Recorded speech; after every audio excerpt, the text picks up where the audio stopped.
Bihar public service commission के द्वारा 39वीं prelims examination 1994 में ली गई थी। इस वीडियो में हम लोग डिटेल्स में उस क्वेश्चन पेपर का एनालिसिस करेंगे। 38 पीटी तक 100 क्वेश्चंस पूछे जाते थे, लेकिन 39वीं प्रीलिम्स से बिहार पब्लिक सर्विस कमीशन के द्वारा अब पीटी में 150 क्वेश्चंस पूछे जाते हैं। तो इस वीडियो में हम लोग 150 क्वेश्चंस का एनालिसिस करेंगे। क्वेश्चन नंबर 1, सिंधु सभ्यता निम्नलिखित में से किस युग के अंतर्गत आती है? करेक्ट आंसर आदि ऐतिहासिक काल हो जाएगा। इसमें ऐतिहासिक पॉइंट ऑफ व्यू से हम लोग देखेंगे कि दो तरह के हमें चीज़ें देखने को मिलेंगी। एक ऐसी चीज़ें जिनके बारे में हम लोग जानते हैं, लेकिन वहाँ पर जो इन्फॉर्मेशन हमें मिली है उसको अभी तक हम लोग स्टडी नहीं कर पाए हैं। जैसे अपना सिंधु सभ्यता, वहाँ पर कुछ चीज़ें हमें मिली हैं, लेकिन वो किस लिपि में लिखी गई हैं, वो कौन सी भाषा है, हम उसको समझ नहीं पाए हैं। तो इस तरह की चीज़ों को हम लोग आदि ऐतिहासिक काल में रखते हैं। और दूसरी ऐसी चीज़ें हैं जिसका इन्फॉर्मेशन जो हमारे पास है उसको हमने पढ़ लिया है, उसके बारे में हमने समझ लिया है, वैसे चीज़ों को हम लोग ऐतिहासिक कहते हैं। जैसे मौर्य साम्राज्य जो है, वहाँ जो मौर्य साम्राज्य की जो इन्फॉर्मेशन है वो ऐतिहासिक में आ जाएगी, और सिंधु सभ्यता की जो समय है वो आधे ऐतिहासिक काल में आ जाएगी। यदि हम मैच्योर स्टेज की बात करें सिंधु सभ्यता की, तो 2350 से लेकर 1750 ईस्वी तक मानी जाती है। नेक्स्ट क्वेश्चन, बोग्स कोई का महत्व इसलिए है क्योंकि यहाँ पर जो अभिलेख प्राप्त हुए हैं बोग्स कोई में, उन पर वैदिक देवी एवं देवताओं के वर्णन मिलते हैं। बोग्स कोई आज जो है वो टर्की में स्थित है, और यहाँ पर अभिलेख मिले हैं जिससे हमें पता चलता है कि हमारे वैदिक पीरियड में कौन कौन से देवता थे। जैसे इंद्र के बारे में कहा गया है, मित्र के बारे में कहा गया है, वरुण के बारे में कहा गया है, नाशत्य के बारे में कहा गया है। लेकिन एक इंफॉर्मेशन यहाँ पर हमें जानना बहुत इंपॉर्टेंट है। कई बार पूछता है अग्नि, जो अग्नि के देवता थे, अग्निदेव, उनका वर्णन इस अभिलेख में नहीं मिलता है जो बोग्स कोई में है। तो कई बार क्वेश्चन पूछता है कि बोग्स कोई में किस वैदिक देवता का वर्णन नहीं है, तो सही आंसर हो जाएगा अग्नि। गायत्री मंत्र किस पुस्तक में मिलता है? तो यह ऋग्वेद। हमारे 4 वेद हैं, जिसमें जो सबसे पहला वेद है वो ऋग्वेद है। ऋग्वेद में 10 मंडल हैं, 128 सूक्त हैं और 10,580 ऋचाएं हैं। इस 10 मंडल में से जो तीसरा मंडल है उसी में गायत्री मंत्र के बारे में लिखा गया है, और गायत्री मंत्र के जो रचयिता हैं वो विश्वामित्र हैं। इस काल में अछूतों की अवधारणा स्पष्ट रूप से हमें देखने को मिलती है, तो यह जो उत्तर वैदिक काल है उसमें हमें देखने को मिलती है। वैदिक काल को 2 भाग में हम लोग बांट सकते हैं। एक है ऋग वैदिक काल और दूसरा है उत्तर वैदिक काल। तो वैदिक काल का जो समय है वो 1500 से लेकर वो 600 बीसी तक माना जाता है। ऋग वैदिक जो काल है वो 1500 से लेकर 1000 तक माना जाएगा, और उत्तर वैदिक काल का जो समय है वो 1000 बीसी से लेकर 600 बीसी तक, यानी कि 400 सालों का यह समय पीरियड माना जाता है। यहाँ पर जो अछूत की अवधारणा है वो हमें देखने को हमें समाज में मिलती है, जिसमें कि ब्राह्मण, क्षत्रिय और वैश्य शूद्र जो हैं इन वर्णों में लोग बट गए। क्वेश्चन नंबर 5, 800 से 600 ईसा पूर्व, ये वही समय है उत्तर वैदिक काल का। किससे जुड़ा हुआ है? तो यह ब्राह्मण युग से जुड़ा हुआ है। क्योंकि ब्राह्मण युग इसलिए करते हैं क्योंकि यहाँ पर जब डिवीजन हुआ वर्णों का, तो उसमें जो सबसे पर जो जातियां थी वो ब्राह्मण थी। ये जो हायरार्की में जो सबसे ऊपर थी वो ब्राह्मण थी, इसलिए इस युग को हम लोग या इस काल को ब्राह्मण युग कहते हैं। क्वेश्चन नंबर 6, संगम युग में उरेयूर काफी फेमस है। उरेयूर जो है एक जगह है, एक शहर है जो कपास के व्यापार के लिए महत्वपूर्ण केंद्र था। भगवत संप्रदाय के विकास में किसका योगदान है? तो गुप्तों का योगदान है। गुप्त वंश में भगवत संप्रदाय काफी फेमस हुआ था, और यह चरमो उत्कर्ष पर था। और वैष्णव धर्म जो है, वैष्णव धर्म को भागवत धर्म के अंतर्गत लाते हैं, क्योंकि जो गुप्त लोग थे, ये जो हिंदू धर्म है जिसमें कि भागवत धर्म आता है उसको ये लोग फॉलो करते थे। आजीवक संप्रदाय के संस्थापक जो हैं, काफी फेमस क्वेश्चन है, मखलीपुत्र गोसाल जो है इसके संस्थापक हैं। आजीवक संप्रदाय से रिलेटेड एक इंफॉर्मेशन हम लोगों को जानना है। एक है चंद्रगुप्त मौर्य, जो कि जैन धर्म को फॉलो करते हैं। चंद्रगुप्त मौर्य के जो बेटे हैं इनका नाम है बिंदुसार। बिंदुसार जो है वो आजीवक संप्रदाय को फॉलो करते हैं, आजीवक को ये मानते हैं। और बिंदुसार के बेटे हैं अशोक जो है ये बुद्धिज्म को फॉलो करते हैं। तो काफी इंटरेस्टिंग ये फैक्ट है। चंद्रगुप्त मौर्य जैन को फॉलो करते हैं, बिंदुसार आजीवक संप्रदाय को करते हैं, और अशोक के बारे में तो वर्ल्ड फेमस है, इन्होंने बुद्धिज्म के लिए जो किया।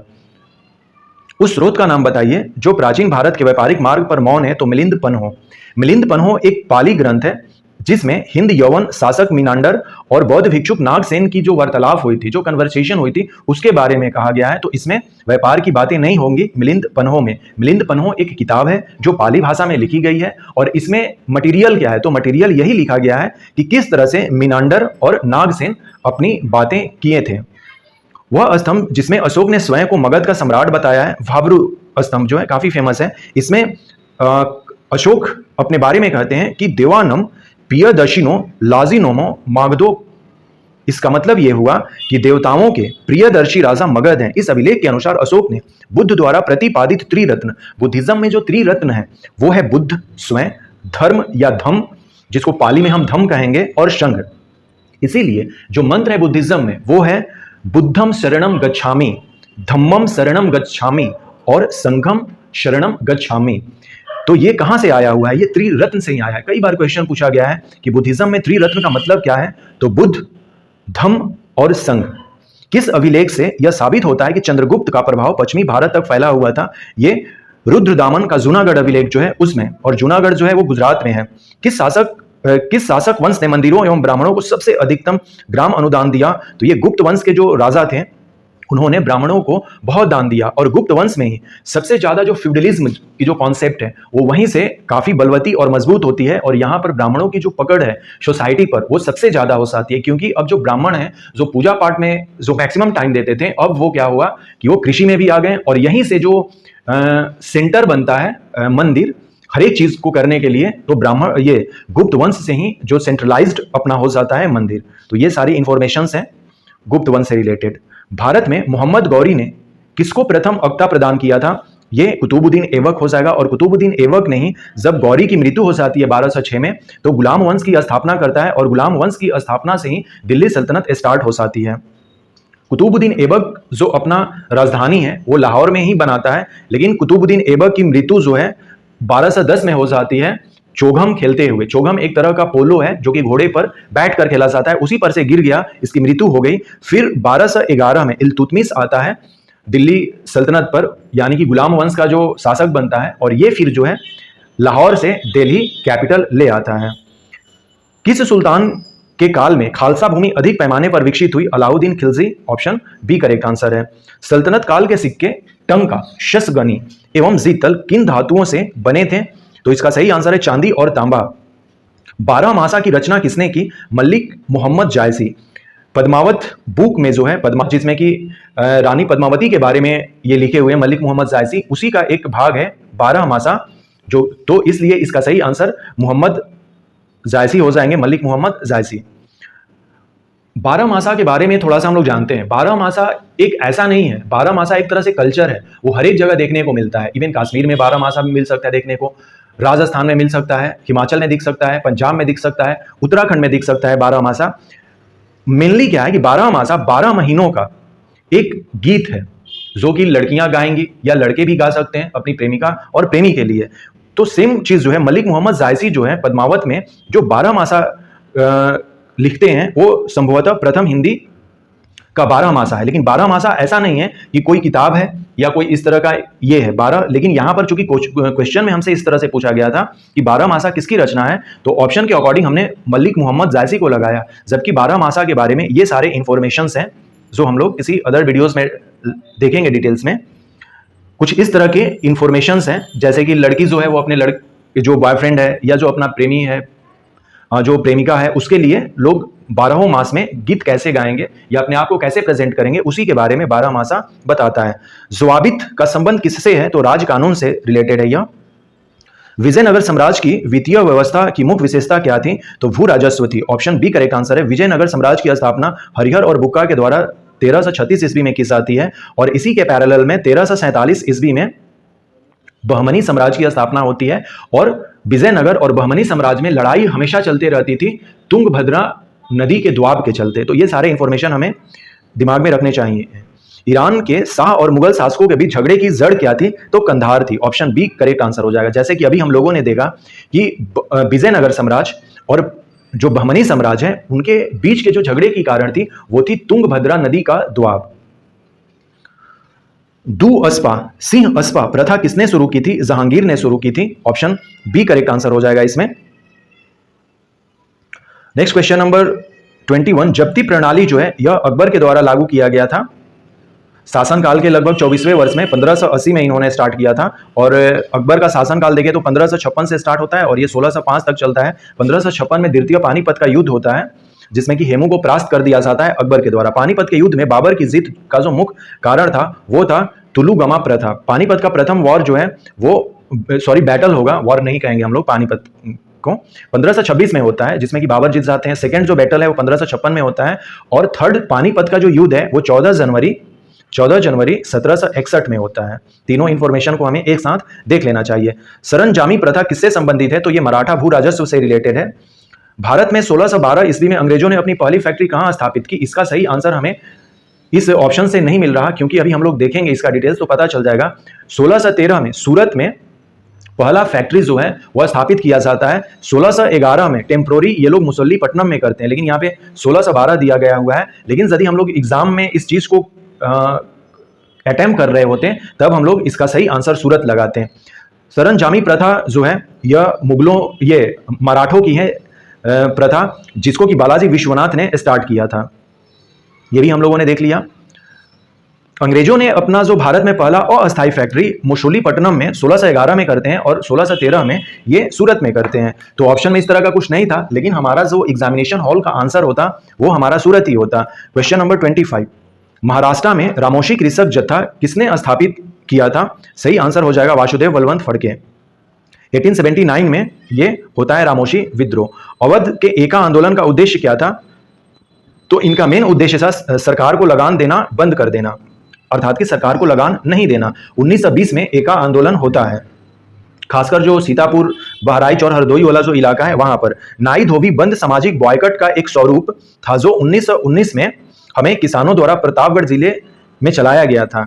यह प्रतापगढ़ जिला जो है अपने उत्तर प्रदेश का जिला है। 1878 में वर्नाकुलर प्रेस एक्ट रद्द कर दिया गया था लॉर्ड रिपन द्वारा। देखिए 1878 में वर्नाकुलर प्रेस एक्ट लाया जाता है लिटन के द्वारा और इसे 1882 में रिपन द्वारा रिपील किया जाता है। तो यहां पर पूछा गया है कि रद्द किया गया, तो ये भी हम लोगों को क्वेश्चन से पता चल गया कि वर्नाकुलर प्रेस एक्ट आया कब था? 1878 में। क्वेश्चन में पूछा गया है कि रद्द कब किया गया? 1882 में। और उस समय कौन वॉइस राय थे? तो वो लॉर्ड रिपन थे। लॉर्ड रिपन का जो टाइम पीरियड है वो 1880 से लेकर 84 तक था।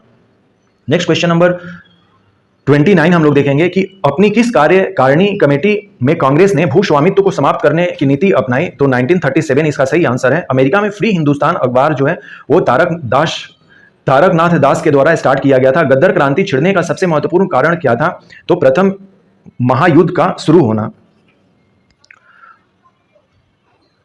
गद्दर क्रांति जो है वो गद्दर मूवमेंट जो है 1913 में स्टार्ट हुआ था। कामागाटा मारू जो है नहीं होगा यहाँ पर क्योंकि कामागाटा मारू जो है वो 1914 में इंसिडेंट हुआ था। जो एक कामागाटा मारू जहाज है, हम लोग कामागाटू मारू में और डिटेल्स में जानेंगे, तो वो 1914 में हुआ था। इसलिए अपना सही आंसर ऑप्शन सी उसका हो जाएगा। इस अधिवेशन में होम रूल समर्थक अपनी राजनीतिक शक्ति का सफलतापूर्वक प्रदर्शन कर सके थे? तो जब 1916 का लखनऊ सेशन हुआ था जिसमें कि ये ज्वाइंट सेशन था, इस तरह से हम लोग कर सकते हैं, कांग्रेस और मुस्लिम लीग दोनों का। द फ्री हिंदुस्तान यह जो वीकली ये मंथली न्यूज़पेपर था जो कि तारकनाथ दास के द्वारा ये पब्लिश किया गया था। ये एक उसका पेज है जिसमें कि उन्होंने इन सारी बातों को उजागर किया है। द फ्री हिंदुस्तान का ये जो दिसंबर 1908 का एडिशन है, तारकनाथ दास के द्वारा ये मंथली पब्लिश किया जाता था और हम लोग जानते हैं कि ये न्यूयॉर्क से स्टार्ट किया गया था। कुछ इस तरह की हमारी सिचुएशन थी ब्रिटिश इंडिया में। सन 1920 के खिलाफत कमेटी सभा जिसने गांधी जी को असहयोग आंदोलन के नेतृत्व को संभालने का अनुरोध किया था वो किस शहर में हुई थी? तो इलाहाबाद में हुई थी।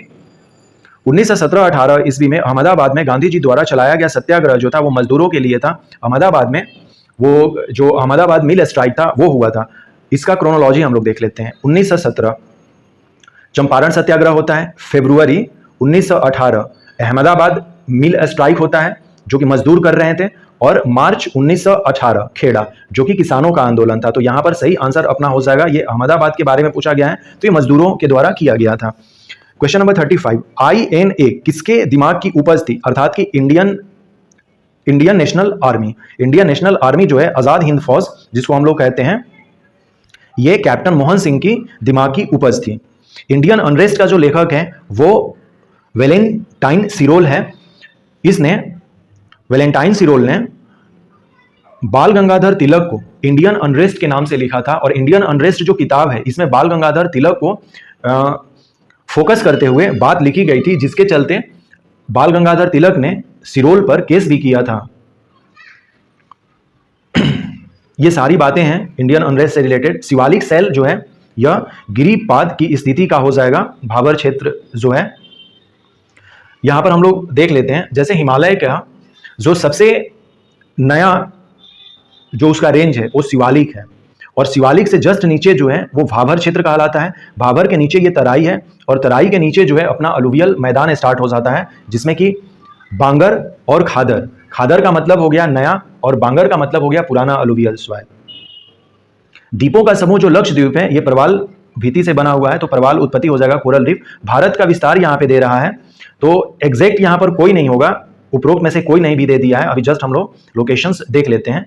तो 37 डिग्री और 6 मिनट है, नॉर्थ में ही है, और ये भी 8 डिग्री 4 मिनट इस तरह से है। हम लोग देख सकते हैं इस मैप के भी थ्रू। बहुत सारे इंफॉर्मेशन है, ज़्यादा हम लोग डिस्कस नहीं करेंगे नहीं तो पता चला कि ये वीडियो बहुत ज़्यादा लंबा हो जाएगा। टॉप 30 जो कंट्री हैं एरिया वाइज हम लोग यहाँ पर लिस्ट देख सकते हैं, स्क्वायर किलोमीटर में दिया हुआ है। अपना इंडिया जो है वो 7वें नंबर पर है, और जो हमारा इलाका है एरिया जो है वो 32,87,263 स्क्वायर किलोमीटर एरिया है। और हम लोग जो है विश्व का लगभग 2.2% हम लोग एरिया रखते हैं। यही हम लोगों से क्वेश्चंस यहाँ पर पूछा गया था कि हम लोग भारत जो है वो 2.2% एरिया रखते हैं, लेकिन अभी जो है पॉपुलेशन यदि हम 2011 जनसंख्या के अकॉर्डिंग देखें तो 17.6% के आसपास या 17.5% के आसपास हम लोग पूरे दुनिया में पॉपुलेशन है। हमारे पास एरिया केवल 2.2 है, लेकिन हम लोग पॉपुलेशन 17.5 रखते हैं। अब तो हम लोग चाइना को भी पीछे छोड़ चुके हैं पॉपुलेशन के मामले में।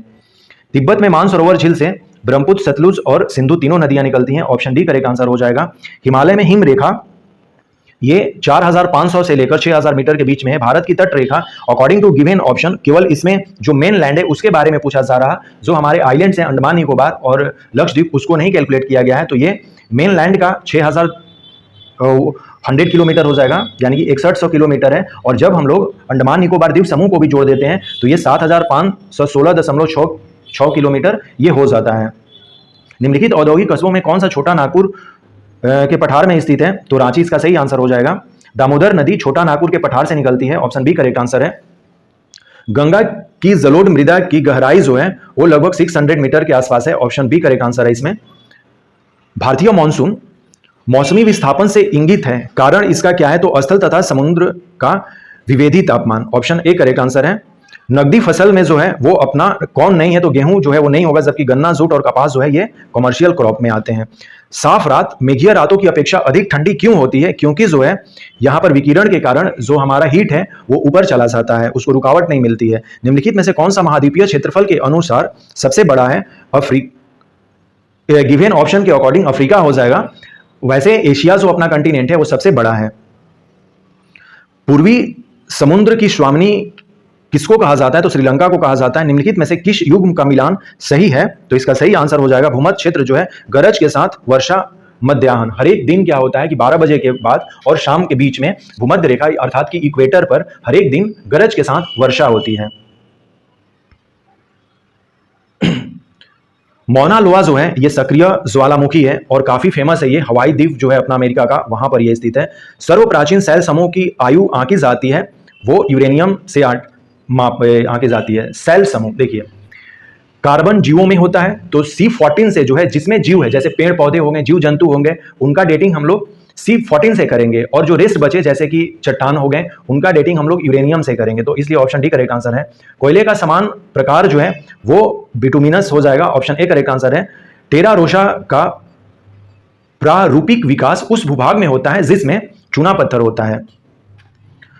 हम लोग ये देख सकते हैं एंथ्रासाइट जो है काफी डेवलप्ड है, इस पर काफी प्रेशर होता है और टाइम भी ज्यादा लेता है। सबसे जो खराब कोयला माना जाता है वो पीट माना जाता है, फिर लिग्नाइट है और बिटुमिनस 3rd नंबर पर आता है। यदि हम कार्बन कंटेंट पर भी देखें तो सबसे ज्यादा कार्बन कंटेंट जो है लगभग 90% जो है एंथ्रासाइट में होता है, 80% बिटुमिनस में होता है। सब बिटुमिनस भी एक कैटेगरी है बिटुमिनस और लिग्नाइट के बीच में, लेकिन मेनली 4 ही कैटेगरीज हैं। तो ये कार्बन कंटेंट के अकॉर्डिंग हम लोगों ने कोल को देखा। औषधि सैलों के लिए निम्नलिखित में से कौन सा कथन असत्य है? तो यह सैलें जल में नहीं निर्मित हो सकती, ये ऑप्शन स्टेटमेंट गलत है, इसलिए ऑप्शन डी करेक्ट आंसर हो जाएगा। टिन मिलता है पलासर निक्षेपों से, ऑप्शन ए करेक्ट आंसर है। मृदा संरक्षण वह प्रक्रम है जिसमें मृदा को नुकसान से सुरक्षित किया जाता है। भारतीय संविधान को अपनाया गया था संवैधानिक सभा के द्वारा, और इसे हमने कब एडॉप्ट किया था? 26 नवंबर 1949 को। और हमने इसे लागू कब किया था? 26 जनवरी 1950 को। और अदर जो डेट है यहाँ पर, सारे डेट यहाँ पर हम लोग देख सकते हैं। मैंने कई बार इस पर चर्चा किया है अलग अलग वीडियोस में। भारत में लौकिक सार्वभौमिकता है क्योंकि संविधान की प्रस्तावना आरंभ होती है हम भारत के लोग शब्दों से। We the people of India having solemnly resolve to constitute India into sovereign socialist secular democratic republic. भारतीय नागरिकों के मौलिक अधिकारों का वर्णन हमें 12 से 35 का जो आर्टिकल है वहां पर मिलता है, और हमारे पास अब 6 फंडामेंटल राइट्स हैं। एक कल्याणकारी राज जो है वो डीपीएसपी में मेंशन है, ऑप्शन ए करेक्ट आंसर हो जाएगा। भारत के राष्ट्रपति को उसके पद से हटाया जा सकता है संसद द्वारा जो है अनुच्छेद 61 के अकॉर्डिंग हम लोग इम्पीचमेंट जो है वो प्रेसिडेंट का कर सकते हैं। राष्ट्रपति राष्ट्रीय आपातकाल की घोषणा जो है ये तीनों स्थिति में कर सकते हैं। मैंने राष्ट्रीय आपातकाल कैसे हम लोग लगाते हैं इस पर डिटेल्स में वीडियो बनाया है, उसका डिस्क्रिप्शन में लिंक दे दूंगा। आर्टिकल 352 के अकॉर्डिंग ये काम होता है। कोई वित्तीय बिल प्रस्तावित हो सकता है तो केवल लोकसभा में ही होता है, ऑप्शन बी करेक्ट आंसर है। लोकसभा के स्पीकर का निर्वाचन होता है लोकसभा के सभी सदस्यों ही द्वारा। भारत में किसी भी सदन का सदस्य हुए बिना कोई व्यक्ति कब तक मंत्री पद तक रह सकता है? तो 6 महीने तक रह सकता है। इवन 6 महीने तक वो प्रधानमंत्री भी बन सकता है। संसद के 2 सत्रों के बीच अधिकतम अंतराल कितना हो सकता है? तो 6 महीने का हो सकता है, option B is correct answer. जहां तक लोकसभा में प्रतिनिधित्व का प्रश्न है, कौन से राज्य दूसरे तथा तीसरे दर्जे पर है? तो इसका सही आंसर बिहार और महाराष्ट्र हो जाएगा यहां पर।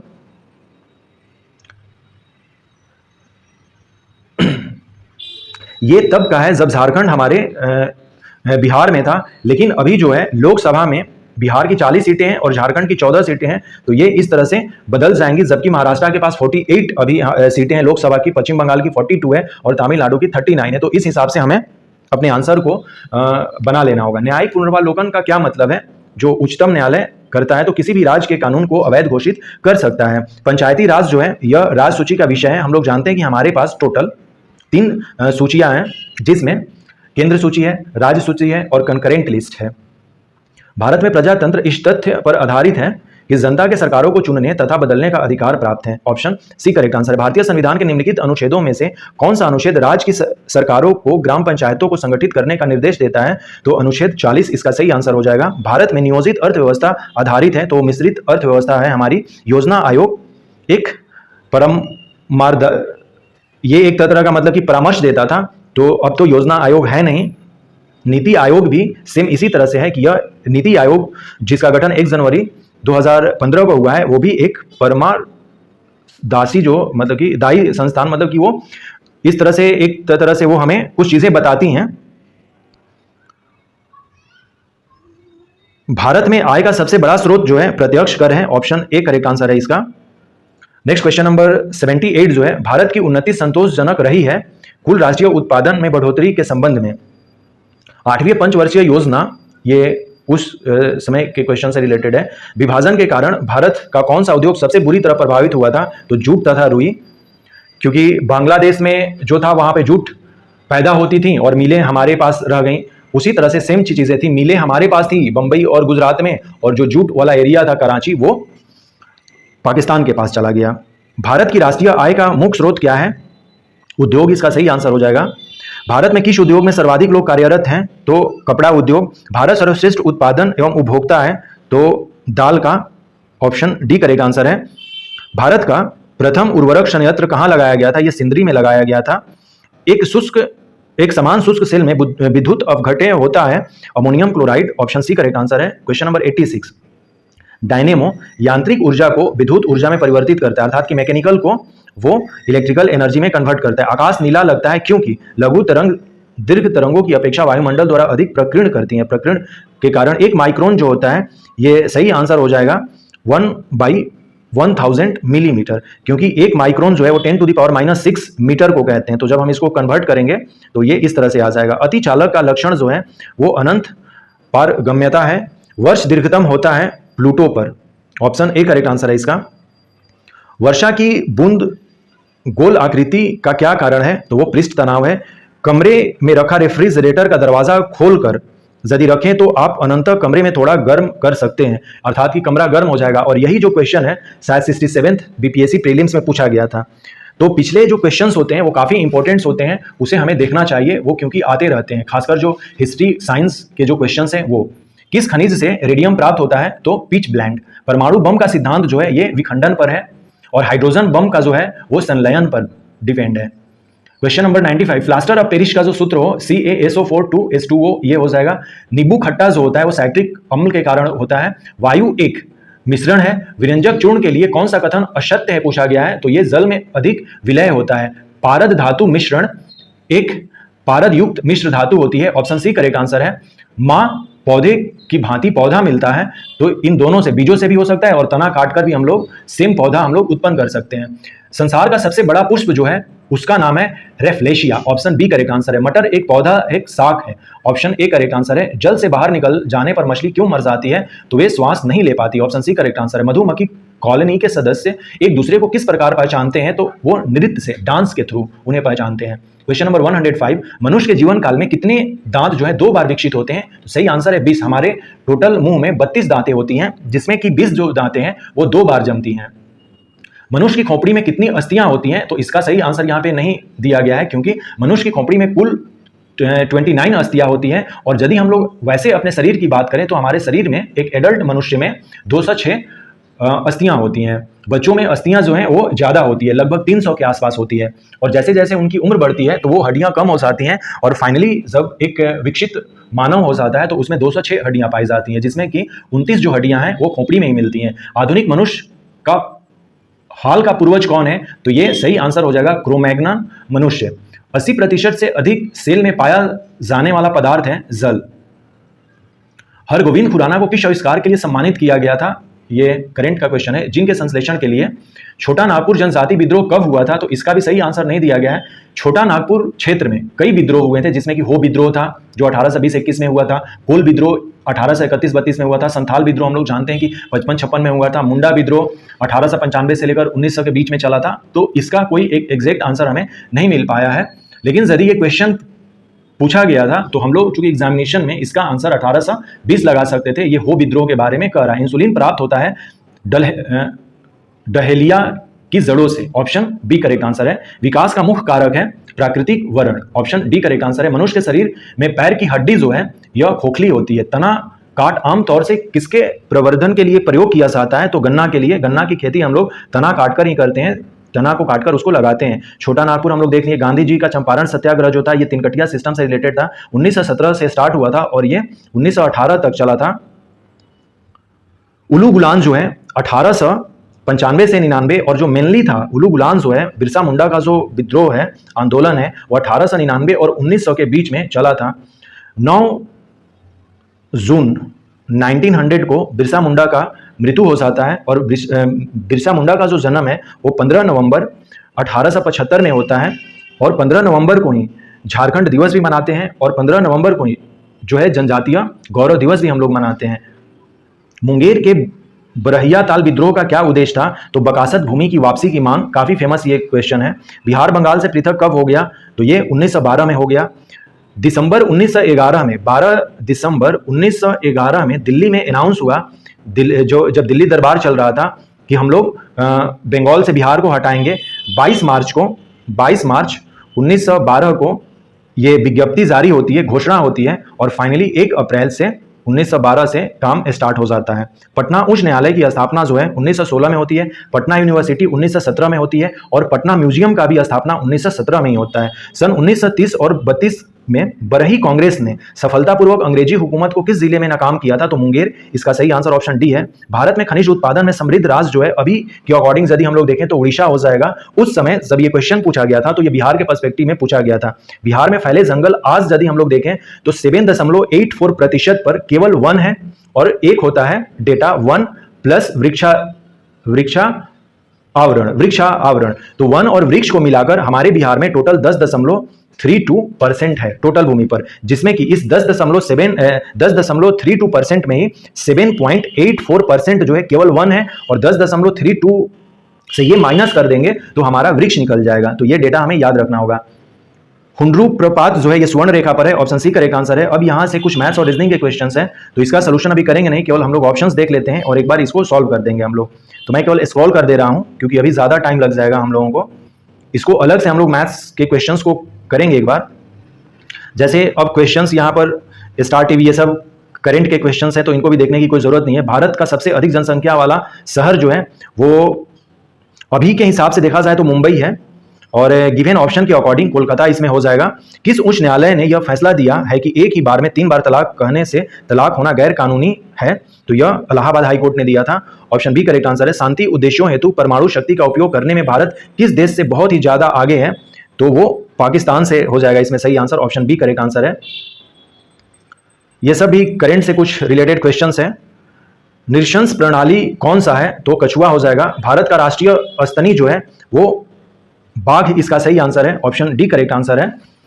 तो इस तरह से हम लोगों ने टोटल 150 क्वेश्चंस देख लिए जो 39 प्रीलिम्स एग्जामिनेशन में पूछे गए थे।